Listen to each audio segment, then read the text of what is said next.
Hey everyone, my name is Carolyn. I'm going to be presenting my projects to you guys.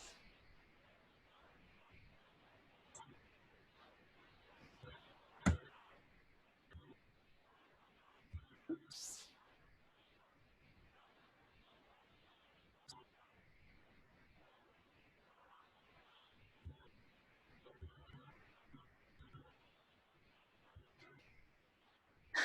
So I picked the topic of cryptobiotic soils for my project because um, I a little bit of a background story is I went on a climbing trip last year with some friends of mine, and we were approaching the climbing wall, and we could see all over us these dark clusters of what we thought was just like dirt.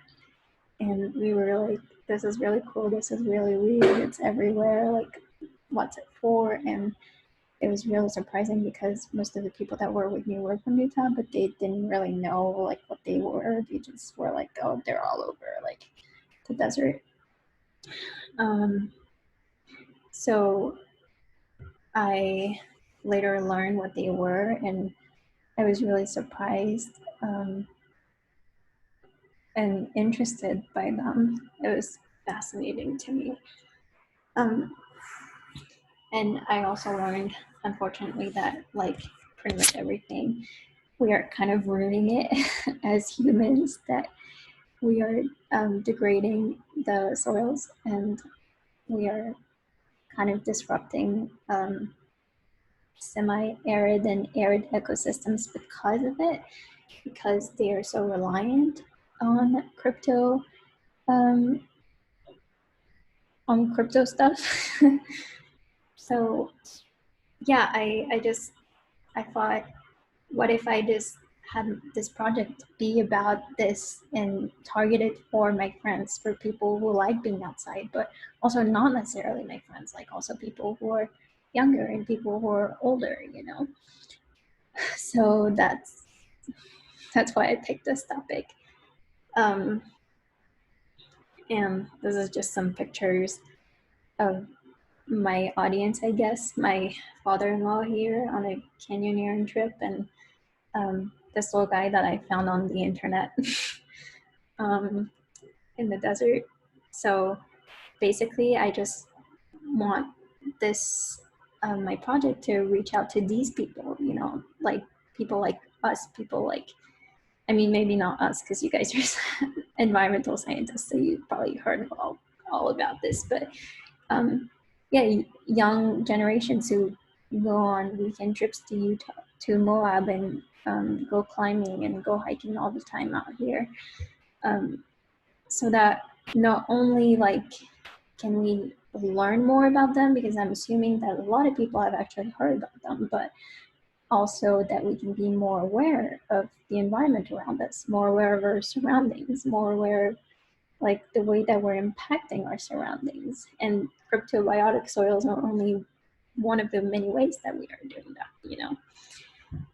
So for this paper, I drew upon a lot of scientific papers that um, from the early 90s to the late 2010s that dealt with um, like processes through which cryptobiotic soils help the living organisms around it, the processes in which it um, protects the soils from erosion, also studies that look at the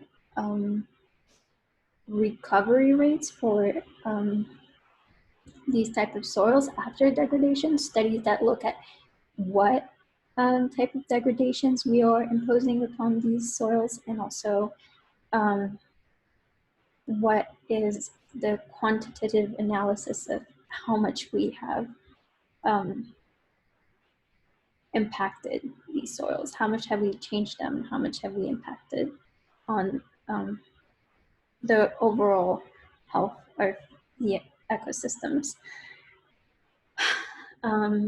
For my project, I created a social media campaign, and it all started with me posting an introductory video about um, about cryptobiotic soils in the desert that I filmed out in Moab um, 2 weeks ago, and then I posted it on social media, and then um, I had a Q&A up in my Instagram story where people could ask questions about it.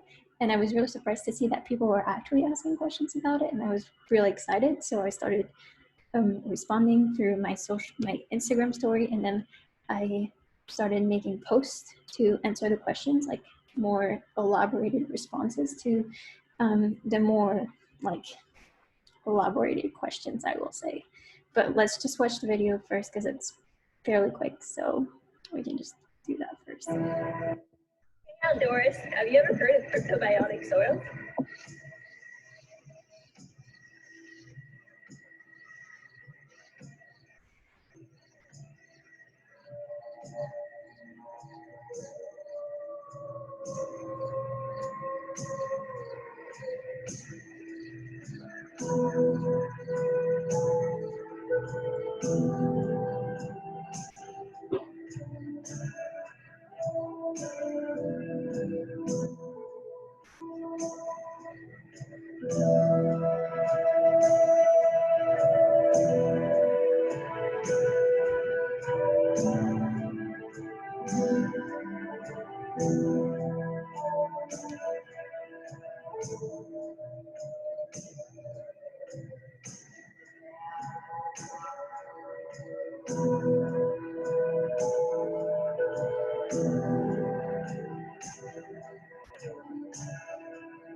Okay.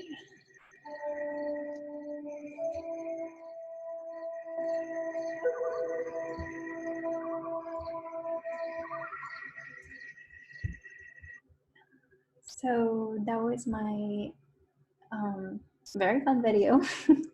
I got all the reactions. Um, so some of the questions that I got on for my for the video were, oh, is there a way to help repair the broken crust? Or, oh, what are the biggest threats that the soils are facing, like, other than us stepping on them? What percentage of biological soils have been damaged due to human activity? And can you explain more what they do? And it's just like other questions, and it was really fun to answer them. I will include some of the pictures that I made for it in my in the digital dialogue, and you can also follow me on social media and see all of them. But yeah, when I was working on this project, one of the main challenges that I encountered, I think, was just kind of questioning myself, like, is this enough? Like, is this going to be sufficient? Like, what if people don't react the way that I expect them to? Then I will not really have a project, because like it's based on my interactions with other people.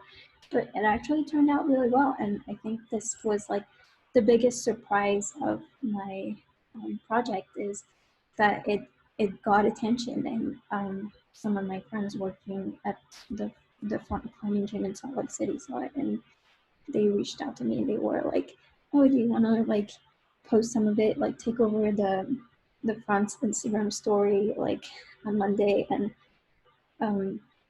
put part of your video out there, and if you want part of your fun facts about it.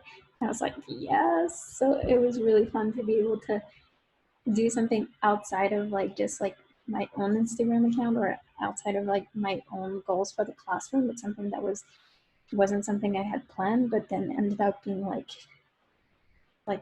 a better part of the project for me because it actually reached out to my climbing friends. I mean, I don't really know that many people at that gym because it's in Salt Lake, it's pretty far, but it was really fun to be able to do that. And yeah, I had a lot of fun doing this project, and I hope you had a lot of fun hearing about it.